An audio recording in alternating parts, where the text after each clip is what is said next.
അല്ല ഞാൻ എമ്മിനോട് ചോദിക്കുന്നത് നിങ്ങൾ വാചകം തപ്പാനാണ് പോയത്. എന്നിട്ട് വാചകം നിങ്ങൾക്ക് വായിക്കാൻ കിട്ടിയില്ലേ? എന്താണ് എന്താ പിന്നെ എവിടുന്നാ കിട്ടിയത്? ഞാൻ ഗൂഗിൾ ജെമിനി അടുത്താണ് ഞാൻ ചോദിച്ചത്. ആ അപ്പൊ അപ്പൊ അവിടെ നിന്ന് കിട്ടിയതാണ്. ആദ്യം നിങ്ങളൊരു ആരോപണം ഉന്നയിച്ചു, എന്നിട്ട് അതിനനുസരിച്ചുള്ള തെളിവ് തപ്പി. അപ്പൊ ഇങ്ങനെ പറഞ്ഞു, പക്ഷെ ആ വാചകം നിങ്ങൾ വായിച്ചു നോക്കിയില്ല. ഇല്ല, ഞാൻ വായിച്ചു നോക്കിയില്ല. ഞാൻ നെക്സ്റ്റ് ടൈം വരുമ്പോ എന്റെ അടുത്ത് എല്ലാ വാചകങ്ങളും നിങ്ങൾക്ക് ഷോ വരെ കാണിക്കാൻ പറ്റും. ഞാൻ ഇപ്പൊ ലാപ്ടോപ്പിനകത്തെല്ലാം ഓപ്പൺ ചെയ്യുന്നുണ്ട്.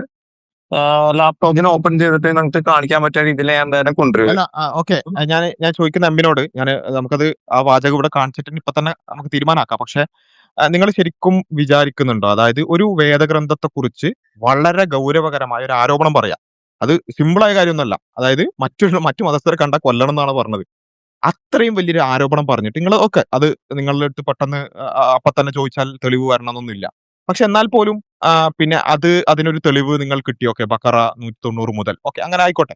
എന്നാലും അതൊന്ന് ജസ്റ്റ് ഒന്ന് വായിക്കുകയെങ്കിലും ചെയ്യേണ്ട ഒരു മിനിമം ബാധ്യതയല്ലേ? നമ്മളൊരു കാര്യം പറയുമ്പോൾ അത് വായിച്ചിട്ടെങ്കിലും വരിക എന്നുള്ളത് ഒരു മിനിമമായിട്ട് നമ്മൾ ചെയ്യേണ്ട കാര്യമല്ലേ?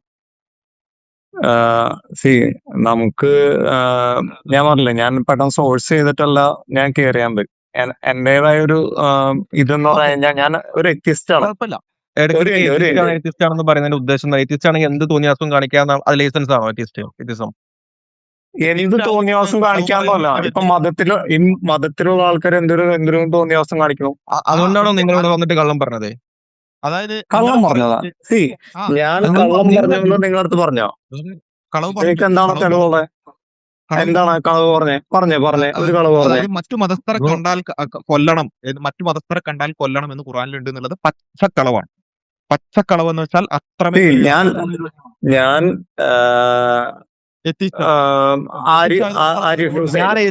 ഒരു മിനിറ്റ്. നിങ്ങളുടെ വാക്യത്തിലുള്ള ഒരു സംഭാഷണം, മതത്തിലുള്ള സംഭാഷണം ആരിഫ് ഹുസൈന്റെ ഒരു ഇതിനകത്ത് ഞാൻ കണ്ടിരുന്നു.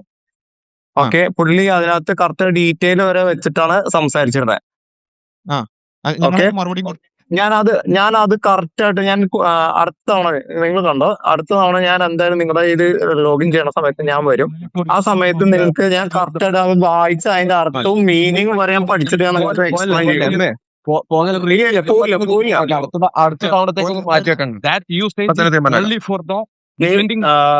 നിങ്ങളോട് യുദ്ധത്തിൽ വരുന്നവരോട് അള്ളാഹുവിന്റെ മാർഗത്തിൽ നിങ്ങൾ യുദ്ധം ചെയ്യുക.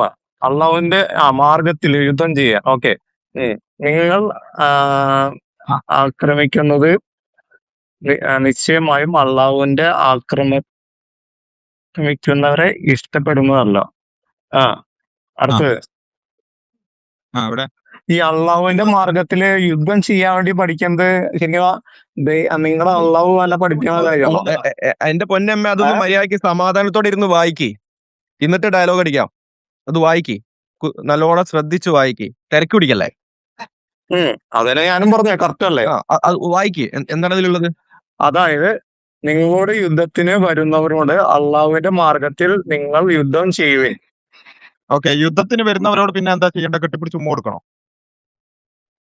ഈ ചെയ്യാതിരിക്കാൻ ആൾക്കാരാണെങ്കിൽ നിങ്ങൾ എന്ത് ചെയ്യും? അല്ല, ഈ ചെയ്യാതിരിക്കാൻ ആൾക്കാരാണെങ്കിൽ എന്ത് ചെയ്യും? ഇപ്പൊ ഈ ആയത്തിൽ എന്താ ഉള്ളത്? യുദ്ധം നിങ്ങൾ തിരിച്ചു യുദ്ധം ചെയ്യാം. അങ്ങനെ ചെയ്യാത്തവരോട് എന്താ ചെയ്യേണ്ടതുള്ളത് 92 ഒന്ന് വായിച്ചേ. 192 വരാത്തവരോട് എന്താ ചെയ്യേണ്ടത്? അവർ നിശ്ചയമായും അള്ളാഹുവിനെ വളരെ ഉറുക്കൂ. എന്നാൽ ഇനി അവർ വിരമിച്ചാൽ നിശ്ചയമായും അള്ളാഹു അവരെ ഹൃദയാണെന്ന് കരുതുകയാണ്. ഏകദേശം ക്ലിയർ ആയോ? ഇല്ല, കഴിഞ്ഞില്ല. അപ്പൊ ഇനി നിങ്ങൾ ശ്രദ്ധിക്കേണ്ട കാര്യം എന്താ വെച്ചാൽ, നിങ്ങൾ ആദ്യം, ഇതാണ് ബാസിൽ പറഞ്ഞ പോയിന്റ്, അതായത് ഒരു മതത്തെ കുറിച്ച് അല്ല, നിങ്ങൾ ആദ്യമായിട്ടാണ് വായിക്കുന്നത് അല്ലെ? നിങ്ങൾ ആദ്യമായിട്ടാണ് വായിക്കുന്നത്. നിങ്ങൾ ഉദ്ധരിച്ച ഈ ആയത്ത് നിങ്ങൾ ആദ്യമായിട്ടാണ് വായിക്കുന്നത്. ഇതിനകത്തല്ല പറയുന്നുണ്ടല്ലോ. അതായത് നിങ്ങളുടെ ദൈവം കൽപ്പിക്കുകയാണ് നിങ്ങളോട് യുദ്ധം ചെയ്യാൻ വേണ്ടി വരുന്ന ആൾക്കാരെ നിങ്ങളും യുദ്ധം ചെയ്യുവാൻ. അങ്ങനെയാണോ ദൈവം? ഒരു ദൈവമാണെങ്കിൽ അങ്ങനെയാണോ ദൈവം ചെയ്യേണ്ടത്? പിന്നെ എന്താണ് കൽപ്പിക്കേണ്ടത്? നിങ്ങളോട് യുദ്ധം ചെയ്യാൻ വരുന്ന ആളെ എന്ത് ചെയ്യണം? ഉമ്മ വെക്കണം. അതാണ് പഠിപ്പിക്കേണ്ടത്. ഉമ്മ വെക്കണോ? അതന്നെയല്ലേ ഞാനും പറഞ്ഞേ. എന്താണ് നിങ്ങൾ ഇതിനകത്ത് ദൈവം എവിടെ? ഇതിനകത്ത് ദൈവം എവിടെ?